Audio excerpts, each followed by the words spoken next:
What's up, YouTube? This is 82 and 0. Welcome back. And I want to apologize to everybody personally about the live stream. I covered Jerry West's death as it happened that day, and unfortunately, the audio gave out. I'm still trying to figure out what's wrong with my camera that I bought, so I just figured I'd do it like this. So, we're going to spend this video as a tribute memorial to the late, great Jerry West.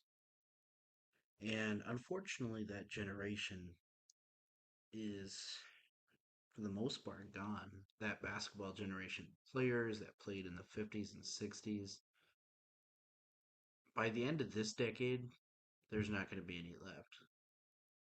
Um, that's just what I think.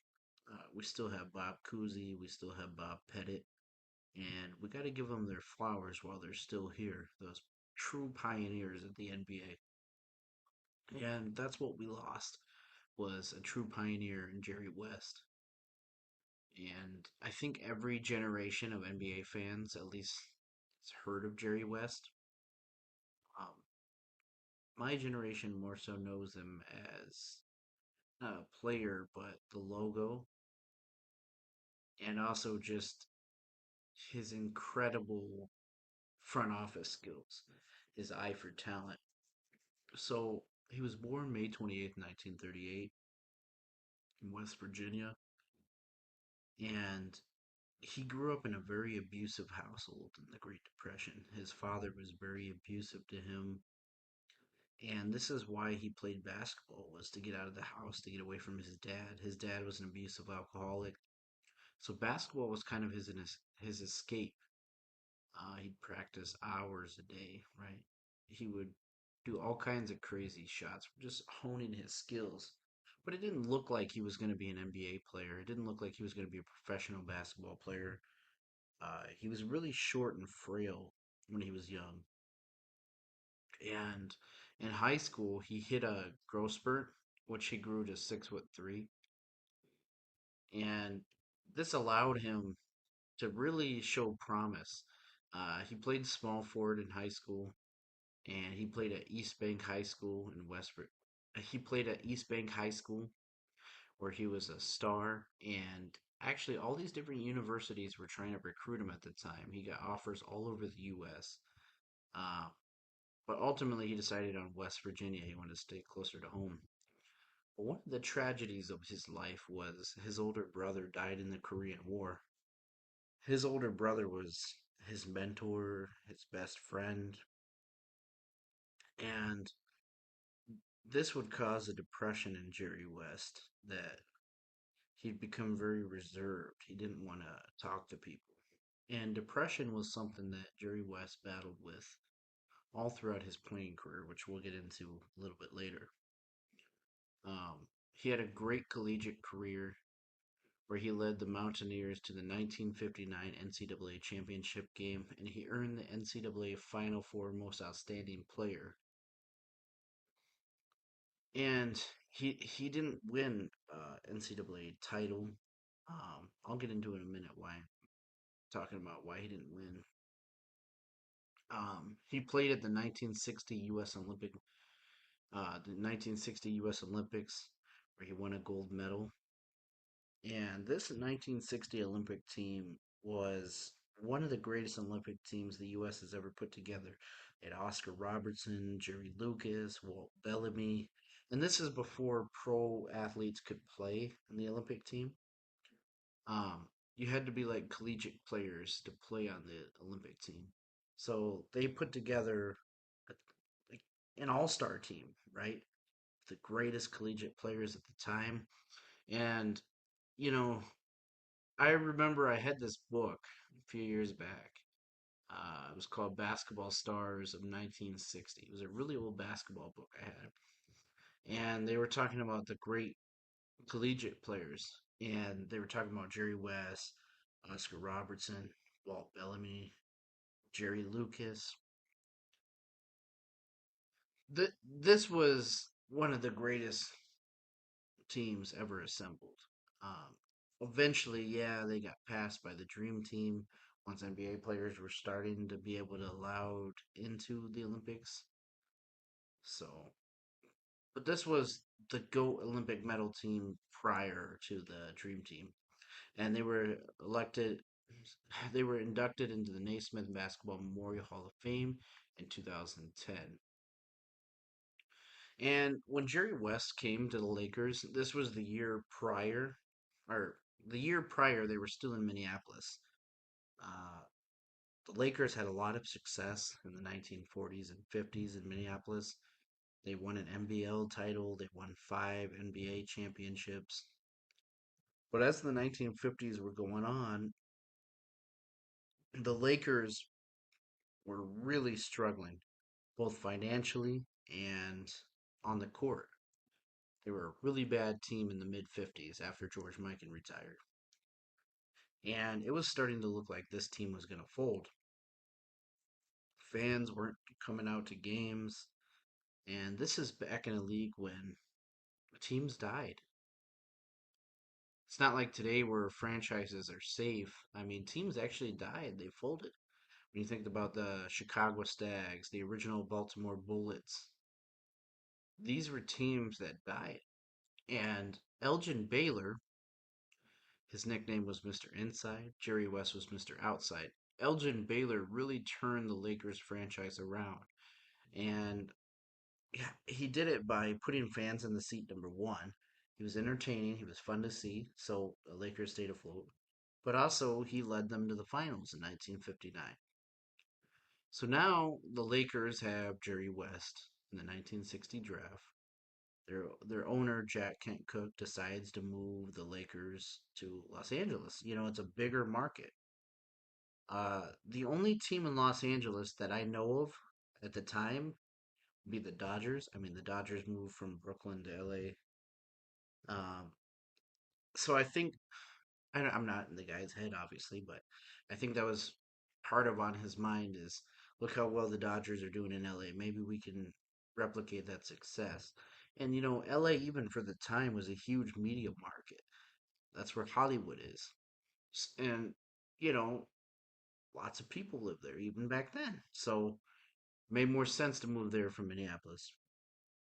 So initially, Jerry West out of the gate, he showed glimpses of how good he was going to be. He made the All Star squad his first year as a rookie, but his numbers weren't as good as what they'd become. He put up 17.6 points per game, 7.7 rebounds, and 4.2 assists per game, and 41% shooting. But as the 60s would progress, he would become one of the best players in the league. By his sophomore season, he put up 30.8 points per game, 7.9 rebounds per game, 5.4 assists per game, and 44% shooting. And eventually, his field goal shooting would get in the 50s and high 40s. He was a very efficient point guard. And, you know, some people will put him as a shooting guard. He played both positions. He was kind of a combo guard. You know, if you want to call him a shooting guard, you can. If you want to call him a point guard, you can. I I more lean towards him being a point guard, and the reason I say that is his highest level of success that he had was as a point guard, like in the '72 season, for example. In really majority of his career, right? He was a point guard. So I personally consider him a point guard. There was only like 4 seasons where he played shooting guard. But as the '60s went on, Elgin Baylor and Jerry West would have success on the court. They made the finals in 1962 together, losing to Boston. They made the finals in '63, losing to Boston. They made the finals in '65, '66, '68, and '69, all losing to Boston. But these weren't blowouts for the most part. Um, if when you add up the margin of victory that Boston had in all these series, it's actually really close. A lot of these games came down to the wire. A lot of these final series, would end in 7 games or 6 games. The only one that comes to mind that wasn't close was '65, where Boston beat them in 5. But you got to understand, Elgin Baylor wasn't playing. And Elgin Baylor didn't even play in the first round series against the Bullets. So Jerry West carried that team on his back. So the reason why I'm saying, or I'm talking about how close these series were, is this really affected Jerry West. He battled with depression while he was playing these final series. Because every loss is hard, right? When you lose by 2 points, when you lose by 3 points, even like the 1963, or I'm sorry, the 1962 NBA Finals Game 7, they lost by 2 points. This is stuff that ate him up at night. This is stuff that kept him awake. He started to think in his mind, if I would have hit that shot, if I would have hit those free throws, this is not stuff that he could get over. When you look at competitive fire in NBA players, you think of, or that competitive drive, that need to win. You think of Kobe Bryant, you think of Michael Jordan, you think of Bill Russell. Jerry West had all that. Jerry West was a competitor, right? But what happens when your competitiveness doesn't always match with the success? You get frustrated. He even contemplated suicide after some of those finals losses. That's how hard he took it. And as the 60s would go on, it was looking like they weren't going to get a ring. The Lakers had no real size to match Boston. Boston was huge, right? They had Bill Russell, Tom Sanders. They had a huge rebounding advantage. They had a huge advantage on the inside glass. So it wasn't looking like the Lakers were going to win. And after the 1968 NBA Finals, when the Lakers would lose to Boston in 6 games in that offseason, the Lakers would trade for Wilt Chamberlain. So now it's looking like it's going to change, right? You have three of the top five players in the league, and Wilt Chamberlain, Elgin Baylor, and Jerry West. I consider them to be the first super team in NBA history. I mean, imagine let's just imagine a modern scenario, right? Um, Celtics today, right? Look at how they were able to trade for Porzingis and win the championship, right? That's how it felt for the Lakers in '69. It felt like, hey, Boston doesn't stand a prayer against us. Boston's an old team. They're on their way out. We still have Jerry West in his prime. We still have Wilt in his prime. Elgin Baylor's a little bit past his prime, but he's still good enough on a production standpoint that we got this in the bag. So they go to the finals against Boston in 1969. This would be ultimately be Bill Russell's final year and Sam Jones' final year on the Celtics. Game one, the Lakers win 120 to 118. Game two, the Lakers win 118 to 112. So the Lakers have a 2-0 advantage, right? Celtics win game three. Game four, the Celtics win it by 1 point. Game five, the Lakers win 117 to 104. Okay, so the Lakers have a 3-2 advantage, or 3-2 advantage. Game six, the Celtics force a game seven. Okay, so game seven, no problem. Lakers home court. Lakers are the best team in the league. Boston, they're old. They barely made it to the finals. They're not even a 50-win team. That's the mindset. The owner, Jack Kent Could, he put up all these balloons, right? He was pretty much counting their eggs before they hatch. He put up all these balloons in the rafter. He had these flyers on every seat that says 1969 NBA champion Los Angeles Lakers. This infuriated Jerry West because Jerry West knew the competitor that Bill Russell was. And he knew Bill Russell took that personal. Boston Celtics won 108 to 106. Jerry West had a crazy performance, 42 points, but it wasn't enough.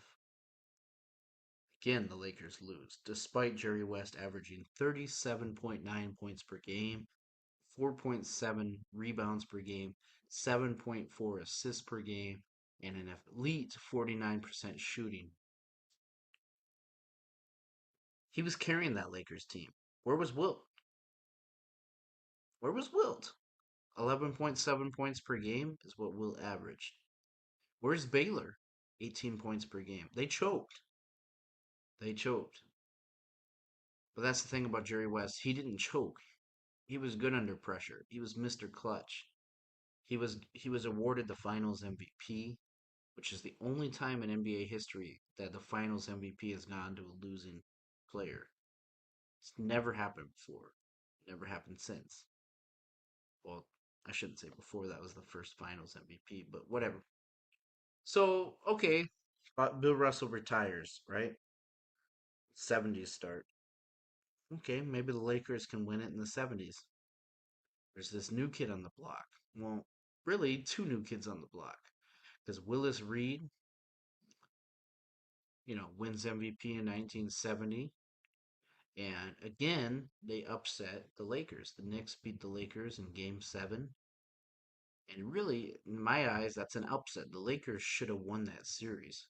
I know on paper their record wasn't as good as the Knicks, but it was mostly because of injuries in the regular season. The Lakers were the clear cut favorites. Don't ever let anybody tell you they weren't, right? And the other new kid on the block was Kareem Abdul Jabbar. Guess what? Defeats the Lakers in the Western Conference Finals in 1971 and goes on and wins the championship. So by 71-72, it's looking like Jerry West is never going to get a ring, right? Elgin Baylor retires 9 games into the season at the age of 37.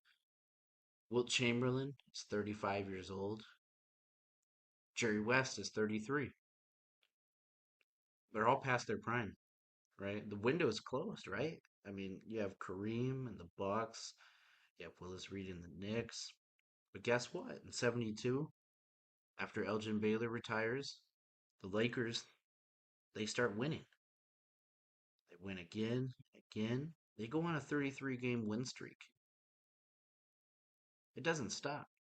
They put up, which at the time is the record. It would get beaten by the 96 Bulls and eventually the 2016 Warriors, but they put up the best NBA record ever at that point, 69-13. And they right two of their wrongs. They defeat the Milwaukee Bucks in the Western Conference Finals, and they gentlemen sweep the New York Knicks in 5 games in the finals. Jerry West is the champion. Imagine how surreal that feels. He didn't win in college. He wanted it really bad. In the 60s, he lost so many times. He's finally a champion. Unfortunately, Elgin Baylor didn't win because he retired. But now Jerry West is a champion. Eventually, the following season, the Lakers would lose again in the finals to the Knicks, and 73-74 would be Jerry West's final season. So, I think what most people remember Jerry West, as far as like my age, my generation, is his GM skills. And I'm not just going to talk about his playing career, all right? Yeah, he's in a lot of people's eyes the GOAT guard before Michael Jordan. I mean, I would argue it's either Oscar Robertson or Jerry West. Whoever you want to make an argument for, so be it. But the thing is, Jerry West wasn't a scrub of a player, right? 14-time All Star, 1970 scoring champ, 1972 assist champion, 1972 champion, 12-time All NBA, 5-time All Defense. Even though they didn't keep track of All Defense, like it wasn't an actual award until 1969. So he probably would have had like 9 or 10 All Defense teams, right? He's on the NBA 75th anniversary team, and he's the '69 Finals MVP. So he Hall of Famer, yeah. So let's talk about what he did after his playing career. Because it doesn't stop there. He's been involved with so many dynasties, so many championships. He built so many championship teams. And I think even though we know how good of an executive he is, I don't think people realize how he had his hand in so many different teams throughout NBA history. So ultimately, he tried coaching following playing. He coached the Lakers from 1976 to 1979. The Lakers owner, Jack Kent Cooke, he saw that Jerry West had that leadership skills. And this is when the Lakers were in this weird phase of um, we're good enough to compete, but we're not good enough to make the finals. Like we're a dark horse contender. They would get Kareem Abdul-Jabbar in the late 70s, and they were always kind of this team in the late 70s that you thought they were gonna go on a finals run. They had the roster for it, but they just didn't. And eventually, he would step down and rebuild the Lakers. After his coaching stint, the Lakers really went in a rebuilding mode. You guys should check out Winning Time. It's a great show about this Lakers rebuilding in the early 1980s. So Jack Kent Cook would sell the team, and Jerry Buss would get the team.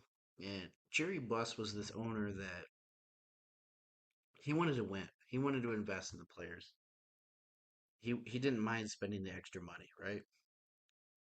And West worked as a scout for 3 years before becoming the general manager of the Lakers before the 82-83 season when he succeeded Bill Sharman.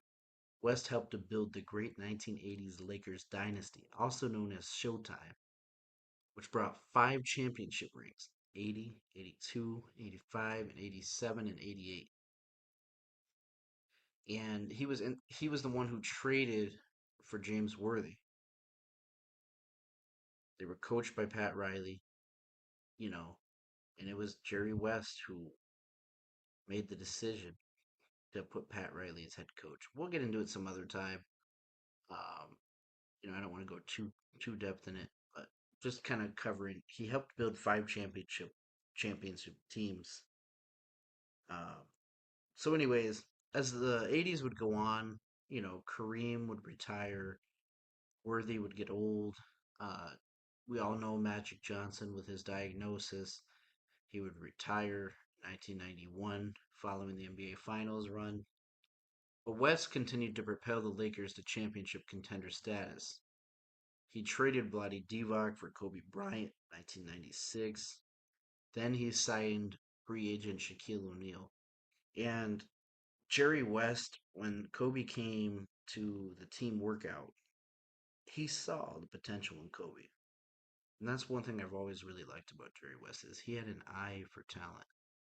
I mean, we're talking about a guy that's watched basketball since the NBA began, really. I mean, watching NBA since the 1950s all the way up till now.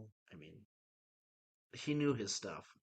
So, you know, getting a little off topic here, that's why I liked when he clapped back at JJ Redick. JJ Redick is some is a average player who convinced himself that he's an all-time great, right? Jerry West is everything that JJ Redick wishes he was. So when you hear him call him a plumber, you know, it's fucking stupid.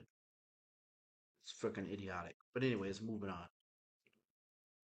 He built the dynasty with Shaq and Kobe. He put that team together, and they would three-peat from 2000 to 2002. And in 2002, West became the general manager of the Memphis Grizzlies, and he really turned this team around. I mean, I remember when I was a kid, the Grizzlies were the laughing stock, and he turned them into a 50-win team with Pau Gasol, James Posey, and Jason Williams, and he became Executive of the Year. He won Executive of the Year in 2007, and he actually won one in '96. I forgot to mention, but anyways, he kind of played it low for a while after being the executive of the Grizzlies. But on May 19, 2011, he joined the Golden State Warriors as an executive board, and he was also like a minority owner of the team. Which I'm not really going to get into it in this video. I think It'd be a definitely good topic for another time about Jerry West falling out with the Lakers. He had a big falling out with Jeannie Buss after Jerry Buss died. The Lakers, his his kids would inherit it, right? And it would be split up in different shares. And to put it briefly, they really screwed Jerry West over, and they were really petty with how they treated him. Like Jeannie Buss even left Jerry West off her top five Lakers of all time. So I'll get into it some other time, but put it long story short, Jerry West had a bad falling out with them. He didn't want to return to the Lakers. He goes to the Warriors. And when he's helping the Warriors, he was the one that pretty much put the pressure on them to draft Klay Thompson. He put the pressure on them to draft Draymond Green. When Draymond Green and Klay Thompson came to those workouts, the team workouts, uh, prior to the draft, Jerry West saw the talent in them, and he even threatened to step down if they don't draft Klay Thompson. So he builds that Warriors team, and in the offseason of 2016, he was the one that helped convince Kevin Durant to come to the Golden State Warriors. So that right there, you got two championships that he's part of officially with the Golden State Warriors. That's not counting 2018, right? Because he was gone by then, but really, he's the one that put that team together. On June 1st, 2017, West publicly stated that he would be interested in returning to the Lakers, but like I said, you know, drama with the team didn't work out. So he went to the Los Angeles Clippers, and that's actually where he worked for. That's who he worked for up until his death. Um, and he was the one that convinced Kawhi Leonard to join the team. And on December 17, 2020, it was reported that West and the LA Clippers were under investigation by the NBA following lawsuits by John Wilkes against the LA Clippers over the recruitment of Kawhi Leonard to the team. The Lakers were really petty. This deserves its own video. um, they pretty much wanted to take legal action against Jerry West and the Clippers for convincing Kawhi to go to the Clippers. They're like, what the hell? We're LA. We're the Lakers. The free agents are supposed to go to us, not the Clippers. Kawhi, that's his hometown.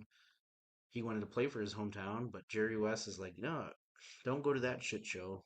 Come with us. In so many words, right?